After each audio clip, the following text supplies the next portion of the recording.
ஞானானந்தமயம் தேவம் நிர்மலஸ்படிகாகிருதிம் ஆதாரம் சர்வ வித்யாநாமயக்ரீவம் உபாஸ்மகே. நெக்ஸ்ட் ஜென் டிவி நேயர்களுக்கு அஸ்ட்ரோ கேஎஸ் ஐயங்காரின் பணிவான நமஸ்காரங்கள். வார பலன் 30/9/2024 6/10/2024 வரலும் உண்டான வாரத்திற்கு என்னென்ன பலன் மேஷம் முதல் மீனம் வரை அப்படின்றத பார்ப்போம். அதற்கு முன்னாடி இந்த வாரத்தில் வரக்கூடிய கோல்சாரம் என்ன, இந்த வாரத்தில் இருக்கக்கூடிய விசேஷ நாட்கள் என்ன, அதற்கு பிறகு இந்த வாரத்தில் எந்தெந்த ராசிக்காரர்களுக்கு சந்திராஷ்டமம், இந்த மூணுத்தையும் வரிசைப்படுத்தி பார்க்கலாம். முதல்ல இந்த வாரத்தினுடைய கோல்சாரம்னு எடுத்தோமேயானால் காலபுருஷ தத்துவத்தின் 2வது ராசியில் குரு பகவான், அதாவது ரிஷபத்தில் குரு, மிதுனத்தில் செவ்வாய், கன்னியில் புதன், சூரியன் மற்றும் கேது, துலாத்தில் சுக்கிரன், கும்பத்தில் வக்ரம் பெற்ற சனி, மீனத்தில் ராகு. இந்த வாரம் சந்திரன் அதிவேகமாக செல்லக்கூடிய கிரகமான சந்திரன் மக நட்சத்திரம் சிம்ம ராசியிலிருந்து விருச்சிக ராசி அனுஷ நட்சத்திரம் வரலும் போகிறார். அதாவது சிம்மம், கன்னி, துலாம், விருச்சிகம் 4 ராசி கடந்து போகிறார். இந்த வாரத்தில் வரக்கூடிய விசேஷ நாட்கள் அப்படின்னு பார்த்தோமேனால் இந்த வாரத்தின் முதல் நாளான 30ஆம் தேதி அன்னைக்கு பிரதோஷ விரதம் இருக்கிறது ரொம்ப விசேஷம். பிரதோஷ கால பூஜை பார்க்கறது, அதாவது சாயந்தரம் ஒரு 5:45 6:15 மணி வரலும் இருக்கக்கூடிய தீபாராதனை சிவன் கோவிலில் நந்தியின் பின்பக்கத்திலிருந்து நின்று நந்தியின் மூலியமாக பார்க்கறது ரொம்பவும் விசேஷம். இதன் மூலியமாக உங்களுக்கு வரக்கூடிய வந்த எல்லா கஷ்டங்களும் தீரக்கூடிய வாய்ப்புகள் உண்டு. அதாவது கடன் வாங்கிட்டு ரொம்ப கஷ்டப்படுறவாள்லாம் இந்த பிரதோஷ விரதத்தை இருக்கிறது கடைபிடிக்கிறது ரொம்ப விசேஷம். அதாவது பிரதோஷத்தை அன்னைக்கு கார்த்தாலிருந்து குளிச்சுட்டு சாமிக்கு பண்ணிவிட்டு அதுக்கப்புறம் சாயந்தரம் இந்த பிரதோஷ தீபாராதனையை பார்த்துட்டு சிவன் கோவிலில் பார்த்தீங்கன்னா 3 தரம் பிரதட்சணம் வருவா. அந்த பிரதட்சணத்தோடு சேர்ந்து போயிட்டு வர்றதன் மூலியமாக உங்களுக்கு எல்லா விதமான பிரச்சனைகளும், உடல் நலத்தில் பிரச்சனைகள் இருந்ததுன்னா அதுவும், அதை தவிர கடன் பிரச்சனைகள் இருந்ததுன்னா அது எல்லாமே போகக்கூடிய வாய்ப்புகள் மிகவும் அதிகம். அதனால் பிரதோஷ விரதம் இன்றைக்கி இருக்கிறது ரொம்பவும் நல்லது. இந்த வாரத்தில் பார்த்தீங்கன்னா மாகாளய அமாவாசை 2/10/2024 அன்னைக்கு மிகப்பெரிய விசேஷம். பித்ருக்களினுடைய தோஷங்கள் சாபங்கள் அப்படின்னு சொல்லக்கூடியதெல்லாம் நீங்கக்கூடிய விஷயம். பித்ருக்கள் தோஷங்களா சாபங்களான்ற ஒரு விஷயத்தை பற்றி பித்ருக்கள் தோஷங்களும் புரட்டாசி மாதமும் பித்ருக்கள் தோஷங்களும்னு ஒரு ஆர்டிக்கல் போட்டிருக்கேன் ஒரு 15-20 மினிட்ஸுக்கு, அதையும் பாருங்கள். இந்த வாரத்தில் பார்த்தேனால் மகாலய அமாவாசை பித்ருக்களுக்கு செய்ய வேண்டிய கைங்கரியங்கள் செய்யணும். யாரெல்லாம் எள்ளு வச்சு தர்ப்பணம் பண்ணலாமோ அவர்கள் பண்ணணும். 3 ஆறுகள் சேர்கிற இடத்துல கூடுதுறையில் பண்ணக்கூடியது ரொம்ப விசேஷம். இல்லைன்னா ஆறு, கிணறு இந்த மாதிரியான பூமியிலேருந்து சுரக்கக்கூடிய தண்ணி வர இடத்துல பண்ணுறது ரொம்ப விசேஷம். அதே மாதிரி அது இல்லாத பட்சத்தில் பித்ருக்களுக்கு இது பண்ணிவிட்டு அதுக்கப்புறம் கோவிலில் கொண்டு போய் உங்களால் முடிஞ்ச அளவுக்கு தான தர்மங்கள் செய்கிறதும், ஏழை எளியவர்களுக்கு தான தர்மங்கள் செய்கிறதும் மிகவும் ஏற்றத்தை கொடுக்கும். இந்த வாரத்தில் அது ரொம்ப முக்கியமான விசேஷமான ஒன்று. இதை கண்டிப்பாக பண்ணணும். எல்லாரும் பண்ணுறது ரொம்பவும் நல்லது.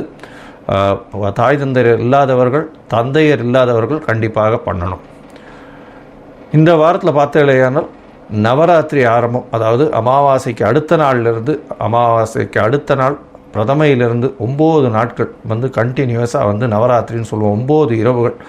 முதல் 3 நாள் துர்கைக்கும், அடுத்த 3 நாள் லக்ஷ்மிக்கும், அடுத்த 3 நாள் சரஸ்வதிக்கும், அப்படி 3 நாட்களாக ஒதுக்கியிருக்கு. முதல் 3 நாளான துர்கையினுடைய அம்சங்கள் எல்லாமே இது பண்ணுறது எல்லாமே இந்த நவராத்திரி ஆரம்பத்தில் பண்ணுவாள்.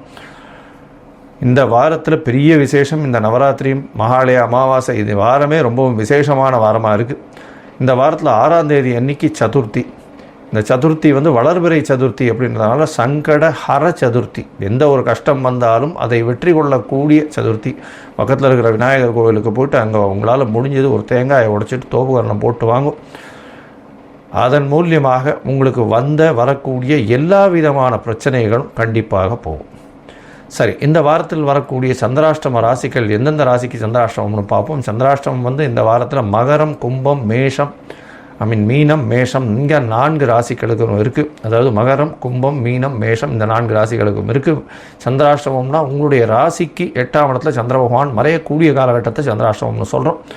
மதிகாரகன் மறைந்திருக்கக்கூடிய காலகட்டத்தில் தவறான முடிவுகள் எடுக்கக்கூடும். அதனால் முடிஞ்சவர்களும் இந்த காலகட்டத்தில் புதிய முடிவுகள் வேண்டாம், வெளியூர் வெளிநாட்டில் பிரயாணங்கள் வேண்டாம்னு சொல்கிறோம். தவிர இப்போ எந்த ஒரு முயற்சியும் இந்த காலகட்டத்தில் எடுக்க வேண்டாம். ஒருவேளை எடுக்க வேண்டிய கட்டாயம் இருந்தது, நீங்கள் ஏற்கனவே சொல்லிட்டீங்க அந்த நாளில் பண்ணியே ஆகணுன்ற கட்டாயம் இருந்ததுன்னா அருகில் இருக்கக்கூடிய விநாயகர் கோவிலில் போய் ஒரு பசும்பால் ஒரு 1/2 டம்ளர் கொடுத்துட்டு போங்க. சந்திராஷ்டமத்தின் தாக்கம் நிச்சயமாக குறையும். சரி, இப்போ மேஷம் முதல் மீனம் வரை ஒரு ராசிக்கா எப்படி இருக்குது 30/9/2024 6/10/2024 வரை எப்படி இருக்குன்னு பார்ப்போம். அதற்கு முன்னாடி என்னுடைய மொபைல் நம்பர் கீழே ஸ்க்ராலிங்கில் போயின்னு இருக்கோம். உங்களுக்கு அஸ்ட்ராலாஜிக்கல் கன்சல்ட் தேவைப்பட்டதுன்னா எனக்கு ஃபோன் பண்ணுங்கள். உங்களுடைய date, time, place of birth, உங்களுடைய பெயர், தாய் தகப்பனார் பெயர் அனுப்புங்க. என்னுடைய கட்டணம் என்னன்றதை தெரிவிக்கிறேன். அதற்கு பிறகு உங்களுடைய ஜாதகத்தை போட்டு சந்தி இருக்கான்னு பார்க்கணும். முதல்ல பாத சந்தி, நட்சத்திர பாத சந்தி, அதை தவிர லக்ன சந்தி இருக்கா, இது எல்லாத்தையும் பார்த்துட்டு அதற்கு பிறகு உங்களுடைய ஜாதகத்தை போட்டு அதுக்கப்புறம் உங்களுக்கு அப்பாயின்மெண்ட் தரேன். பொதுவாக மோஸ்ட் ஆஃப் த பீப்புள் என்கிட்ட வர்றவாளுக்கு சந்தி ரொம்ப அதிகமாக இருக்குது. துலா ராசி நினச்சின்னு இருப்பா, ரிச்சிக ராசி விசாக நட்சத்திரமாக இருக்கும். அதே மாதிரி ரிஷப ராசின்னு சொல்லிட்டு இருப்பா, மிருகசீரிஷம்னு. ஆனால் மிதுன ராசியில் இருப்பாள். அதனால் எந்த ராசின்னே தெரியாது. ஏன்னா இந்த உடைந்த நட்சத்திரங்கள் ஆகட்டும், அந்த மாதிரியான நட்சத்திரங்கள் வரும்பொழுது கண்டிப்பாக எந்த ராசியில் இருக்கா அப்படின்றது முழுமையாக தெரியாமல் இருக்கிறதுனால அவள் எந்த ராசிக்கு அவளுடைய ராசி என்ன, அதுக்கு என்ன அர்ச்சனை பண்ணணுன்றதே தெரியாமல் போகிறது. சரி, இப்போ மேஷம் முதல் மீனம் வரை 30/9/2024 6/10/2024 வரை உண்டான பலன்களை பார்க்கலாம். மகரம், உத்ராடம், திருவோணம், அவிட்டம் இந்த 3 நட்சத்திரம் 9 பாதங்களை கொண்ட ராசி. ராசியின் அதிபதினு சொல்லக்கூடியவர் சனி பகவான் ராசிக்கு 2ஆம் இடத்துல இருக்கார், வக்கரகதியில் இருக்கார். உங்களுடைய ராசிக்கு 2ஆம் இடத்துல சனி பகவான் வக்கரகதியில் இருக்கிறது மூலியமாக உங்களுக்கு 7 சனியின் பாத சனி நடந்துட்டுருக்கு.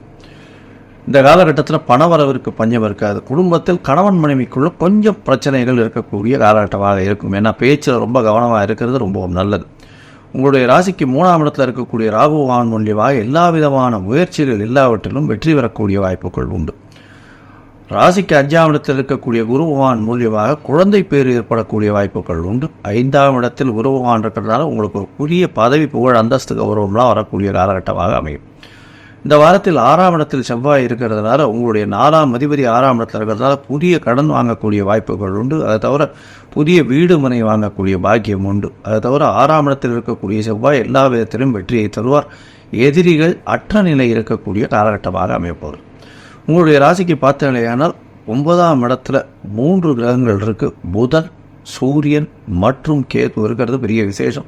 9ஆம் இடத்தில் 9ஆம் அதிபதி ஆட்சி பெற்று இருக்கிறதும் குரு பகவானால் பார்க்கப்படுறதும், அதாவது புதன் ஆட்சி உச்ச மூல திரிகோணம் பெற்றிருக்கிறது, குரு பகவானால் பார்க்கப்படுறது பெரிய ஏற்றம். 9ஆம் இடத்தில் 8ஆம் அதிபதியினுடைய சேர்க்கை இருக்கிறதுனால தந்தையின் உள்நிலையில் சற்று பின்னடைவு இருக்கக்கூடிய காலகட்டமாக அமையப்போகிறது. உங்களுடைய ராசிக்கு பார்த்தோம்னா 10ஆம் இடத்தில் 10ஆம் அதிபதினு சொல்லக்கூடிய சுக்கிரன் ஆட்சி பெற்று போயிருக்கார். இதனால் கலைத்துறையில் இருக்கிறவர்களுக்கு பெரிய ஏற்றம் கிடைக்கும். அதை தவிர post graduates, PG doctors, MS surgeons இவாளுகள்லாம் பெரிய ஏற்றம் கிடைக்கக்கூடிய காலகட்டமாக அமையப்போகிறது.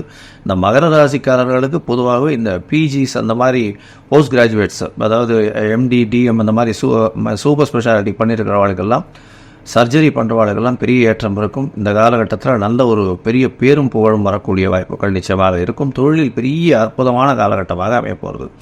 அது தவிர லா அண்ட் ஆர்டரில் இருக்கிறவாளுக்கு, அதாவது சட்டம் ஒழுங்கு இந்த மாதிரியான விஷயங்களில் இருக்கிறவாளுக்கு, அதாவது கோர்ட்டு அந்த மாதிரியான இதில் வக்கீல் இந்த மாதிரியான விஷயங்கள் இருக்கிறவா, ஜட்ஜஸ் இருக்கிறவா, இவாளுக்கெல்லாம் பெரிய ஏற்றம் கிடைக்கக்கூடிய காலகட்டமாக இருக்கும்.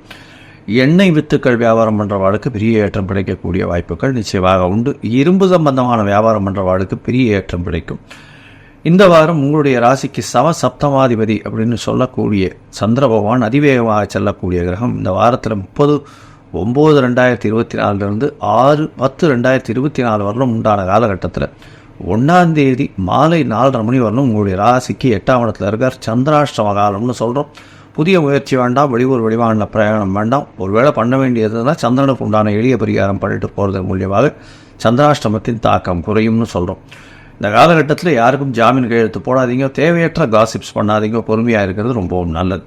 உங்களுடைய ராசிக்கு 9ஆம் இடத்துல சந்திர பகவான் போகிறார். 4 கிரகங்கள் சேர்ந்து இருக்கக்கூடிய காலகட்டம். சூரியன், சந்திரன், புதன் மற்றும் கேது 4 கிரகங்கள் இருக்கிறது மூலியமாக நல்ல ஒரு ஏற்றம் கிடைக்கக்கூடிய காலகட்டமாக அமைகிறது. சப்தமாதிபதி 9ஆம் இடத்துல போய் இருக்கிறதன் மூலியமாகவும் குருவின் பார்வையில் இருக்கிறதன் மூலியமாக தந்தை வழியாக சொத்துக்கள் வரக்கூடிய வாய்ப்பும், தந்தையின் வழியாக புதிய வியாபாரத்தில் இன்க்ரீஸ் பண்ணக்கூடிய வாய்ப்புகளும், வெளிநாடு போய் படிக்கக்கூடிய பாக்கியமும் உண்டாகும்.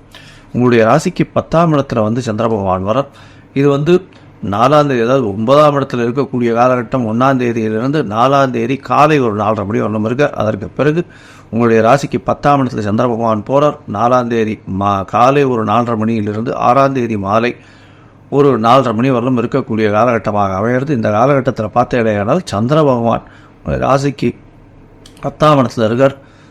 பார்ட்னர்ஷிப் தொழிலில் இருக்கிறவர்களுக்கெல்லாம் பெரிய ஏற்றம் கிடைக்கும். தொழில் அபிவிருத்தி அடையக்கூடிய வாய்ப்புகள் உண்டு. புதிய பார்ட்னர் கிடைக்கக்கூடிய காலகட்டமாக அமையும். தொழிலில் அதீத லாபம் கிடைக்கக்கூடிய வாய்ப்புகள் நிச்சயமாக இருக்கும்.